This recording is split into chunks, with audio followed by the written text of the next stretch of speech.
The purpose of this video, like the video on money, is to provide fundamental concepts and principles that are true, that are derived from or consistent with those found in Scripture, so that you have an appropriate framework with which to discern various policies and ideas.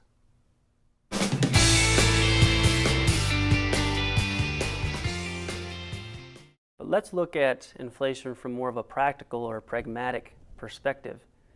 Can inflation be good for some people? And can inflation be bad in specific ways for others? First, politicians benefit from inflation. Instead of raising taxes or cutting spending to pay for various programs, their easy access to newly created money, aka inflation, allows them to fund these programs.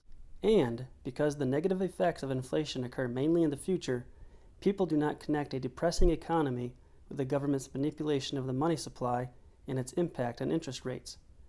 Instead, businesses or capitalism or Wall Street or greed is blamed for the failing economy. It is also good for people who get the inflated money early on, before its value has had a chance to go down and prices have had a chance to go up. Let's refer back to the classroom scenario with the row of privileged bankers and the multiple rows of regular people. In that scenario, we learned that the privileged bankers who were able to add another zero to their amount of money were able to benefit. But because we also understand that increasing the money supply does not increase wealth, we discovered that they can only benefit at someone else's expense. So in that situation, who loses? Who gets less stuff? When I do this presentation in class, it's at that point where I point to a regular non-banker person in the classroom and I say, all right, let's say you want to buy a house. You want to buy his house, and I point to another non-banker person. But so does one of the privileged bankers, newly flush with cash. He wants to buy that house as well. As a result, the two of you competitively bid up the price for the house. Now the regular person loves the house, but is only able to pay at most $50,000 for it. The banker doesn't love the house all that much. To him, it would just be an extra house for guests. No big deal. But he's got money burning a hole in his pocket, so why not? He'll bid $60,000 for it, which is far more than he'd pay had he not recently had such a large cash infusion. He, as a result, outbids the regular person and he gets the house. So who lost due to the inflation? Well, the regular person who didn't get the house, obviously. Who won? The privileged banker did. It's as if the government, through its inflationary policy, reached out and redirected the house that otherwise would have gone to the regular person to the privileged banker. Who else won? Well, the house seller. He was able to get $10,000 more than he would have otherwise. The new money bid up the price of what he was selling to his benefit. Does that mean as the new money radiates out into the economy that the price of what everyone sells will be bid up and everyone will benefit? Well, that's impossible because, remember, new money does not increase or improve society's resources. It's still a zero-sum game, a win-lose situation. So if people like the house seller wins, who commensurately loses? Well, the house seller benefited because the new money reached him early, before the prices of the things he buys are bid up. For late receivers of the new money, the prices of the things they sell are bid up, like wages for their labor, only after the prices of the things they buy, like groceries, are bid up even higher. So inflation, now alternatively defined as a general increase in prices, is a redistribution of wealth from late receivers who are taxed to support early receivers. Inflation is also good for people, businesses, or institutions that are in debt, because inflation reduces the value of money and therefore their debt. It is bad for creditors who are being paid back with less valuable money that people, businesses, and institutions owe them. It is bad for savers because it reduces the value of money, which means it eats away at our savings, thus making anybody who saves poorer. Inflation basically is a tax because it takes away purchasing power. Government takes away the value of the money that remains in our hands after the initial taxes we pay. It is especially bad for the poor because they are usually the last to receive this fiat money. And by the time they get it, prices have already adjusted. Next, Is inflating the money supply immoral? Is there something inherently unethical about manipulating the money supply? And the answer to that question is yes. When the value of your savings decreases, you are being robbed of the fruit of your labor. When trading your labor services for money, let's say the money that you receive is able to purchase 100 units of wealth, whatever that may be, but you decide to save that money for a year. If there is 5% inflation, then the money you received for your work will only be able to purchase 95 units of wealth. 5 units of your wealth was stolen. Furthermore, inflation debases currency, which violates God's law against false weights and measures. Imagine a market where people traded gold or silver for goods. Scales were used to weigh the gold or silver to make sure that it balanced, so to speak, with the price of the item being purchased. Some merchants would manipulate their scales in a way that would falsely weigh a customer's gold or silver, thus prompting them to pay more than required for the good. False weights and measures is an act of devaluation, an act of stealing value from another. And this is condemned in many parts of the Bible. Deuteronomy 25, Ezekiel 45, Micah 6, Proverbs 11, just to list a few. Inflation is also an act of devaluation. As explained, it causes the value of your savings to diminish. Inflation violates this biblical prohibition and violates the 8th commandment, do not steal. Along the same lines, inflation allows for an exchange of nothing for something. Remember, money does not equal wealth, but one is able to trade money for wealth, for goods and or services. And to ethically receive money, one must produce and contribute. If you print counterfeit money in your garage, that money is not the result of serving others. That inflated money does not have an ethical claim on goods or services in society. When one spends inflated money, he is receiving a good that does not belong to him, but to someone else.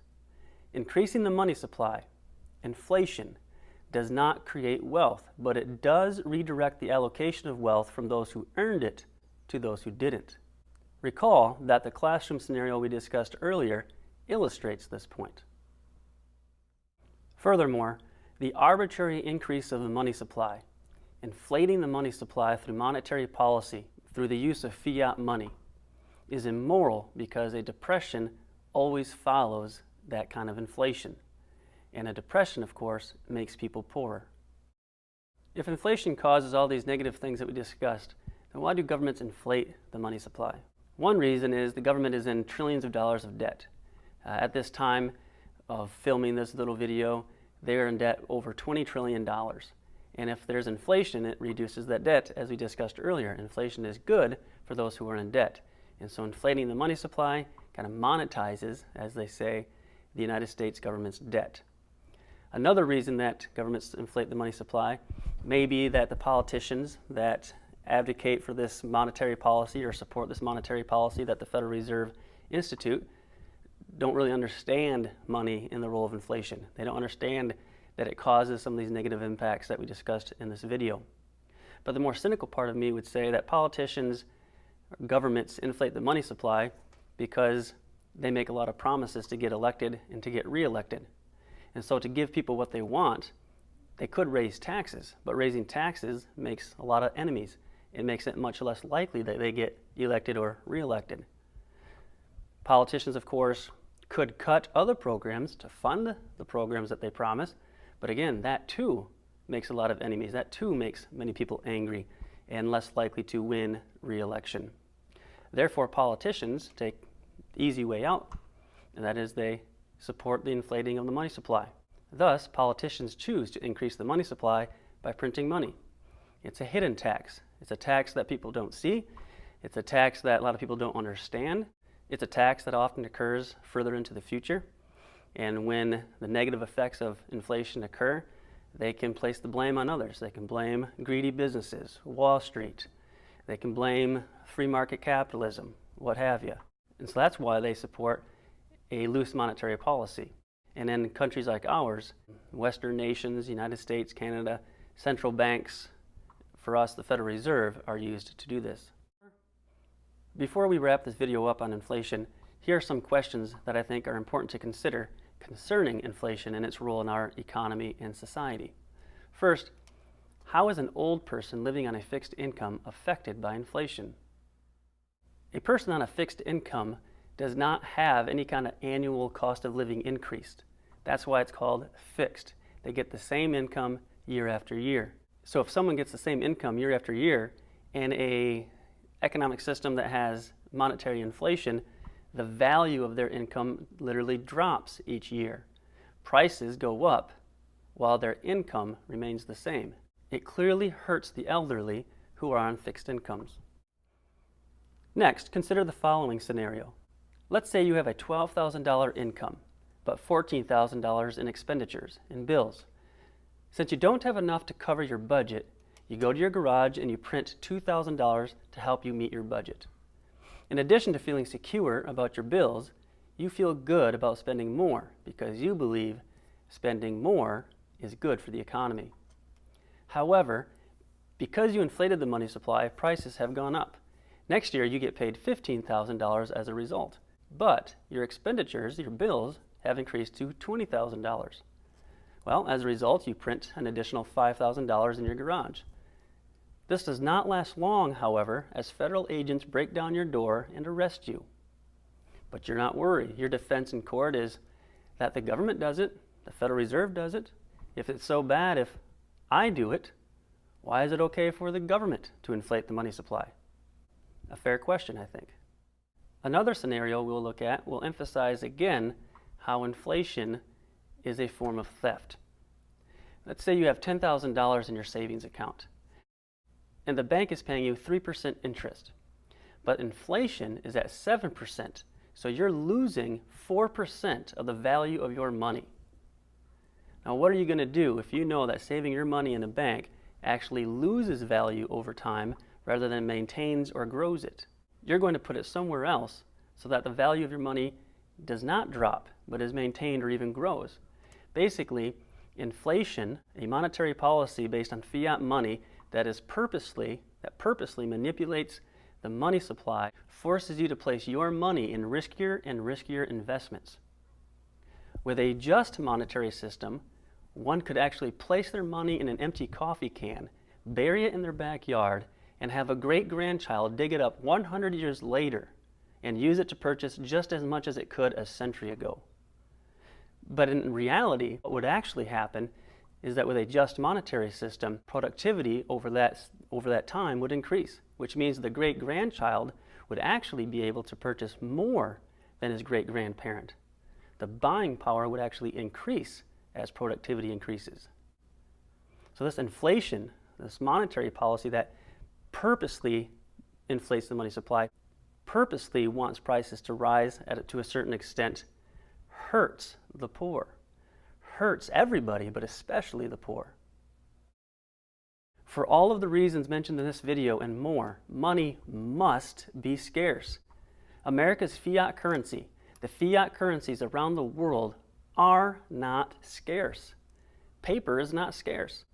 Allowing central banks to exercise power that enables them to manipulate money supply violates very clearly the scarcity standard for good money and is placing too much power into the hands of a few people.